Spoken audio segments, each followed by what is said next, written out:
Blue spot ప్లాంట్లలోనే ఇప్పుడు Coca Cola నడుస్తుంది. కాబట్టి ఇట్లాగా అదాన్ని రేపు పొద్దున వెళ్తే అక్కడ మూసేసుకోవాలి. ఎందుకు ఇవాళకి కూడా అమెరికా, యూరోప్ దేశాలు బొగ్గు ఆధారితమైనటువంటిది కొన్ని లక్షల లక్షల లక్షల కోట్ల బొగ్గు ఉంది అక్కడ. అది తవ్వి దాన్ని నడిపేటటువంటి వాళ్ళు ఉన్నారు. లేకపోతే ఎలక్ట్రిక్ వెహికల్స్ మనం ఇవాళ పోటీ చేసి ప్రోత్సహించేది ఏంటండి? వాడు ప్రోత్సహిస్తే ఏ రోజునో వచ్చాయి ఎలక్ట్రిక్ వెహికల్స్ సింపుల్గా. ఎలన్ మాస్క్ లాంటి వాడు ఎలక్ట్రిక్ వెహికల్స్ తెస్తే అతను అక్కడ దెబ్బ కొడుతోంది ఈ బొగ్గు మాఫియానే. ఎందుకు? పవర్ బేసిస్ మీద నడిచేటటువంటి వాళ్ళు అక్కడ పెట్రోల్ డీజిల్ వ్యాపారాలు చేసేవాళ్ళే ఇతను దెబ్బ కొడుతున్నారు.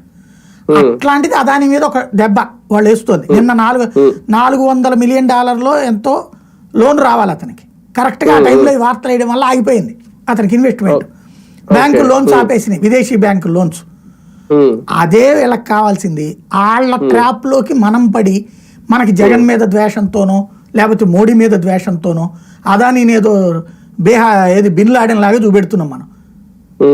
కానీ ఒకటి సార్, అదాని వ్యవహారంలో జనరల్ గా ఒక డౌట్, జనరల్ గా రేజ్ అవుతున్న డౌట్ అందరికి, ఇది అమెరికాలో ఎక్కడో కేసు నమోదు చేశారు ఆయన మీద, ఆయన ఏదో లంచాలు ఇచ్చారు అది ఇది అని, ఇది జగన్ కి ఇదంతా. కానీ ఇక్కడ ఇప్పుడు ఒప్పందాలు కుదుర్చుకున్న ప్రభుత్వాలు ఆ కేసు ఆధారంగా రద్దు చేసుకోవాల్సిన అవసరం ఉందా?